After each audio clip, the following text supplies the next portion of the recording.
One question almost every beginner investor asks me before they start investing is, can you actually take money out of your stocks and shares ISA? My name's Harry if you're new around here, and I talk all things investing and personal finance, specifically helping savers become investors. So let's talk about this. So the short answer is yes, you can withdraw your money from a stocks and shares ISA absolutely anytime that you want to. Your money is not locked away. And also, when you take it out, there is no tax to pay on it whatsoever. It is completely tax free.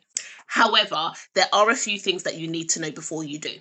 First, it is not instant because your money is invested in things like index funds or like stocks and shares. That is not cash that is sitting there in your account. So, if you want to withdraw it, you have to sell your investments first. And then, once your investments are sold, it typically takes about 3 to 7 working days for the money to land in your bank account. So, it's not going to be like an instant cash machine where you put your card in and you instantly get money out. It's not like that. So, you do need to plan ahead a bit. Number two, you lose that allowance for the year. So remember, you can invest up to £20,000 in the stocks and shares ISA every single year. If you withdraw money during that year, a portion of your allowance is gone. So for example, if you've put in £15,000 and then you decide to take out £5,000, you cannot put that £5,000 back during that same tax year. So your allowance doesn't reset until the next following April.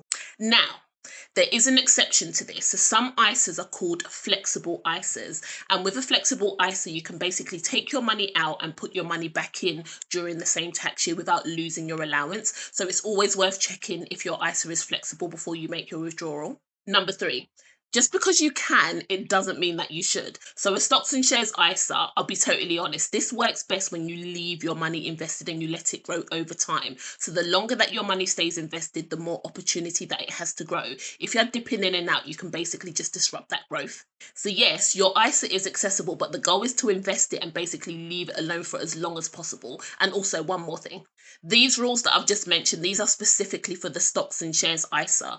There are other types of ISAs that are out there and they have different rules. For example, a lifetime ISA, it's got a 25% government penalty if you basically withdraw that money before age 60, unless you are buying your first home. So always check the rules of your specific ISA. And if you want to learn more about how to get started on your own investing journey, come and join me in my next masterclass. Details to register is in my profile.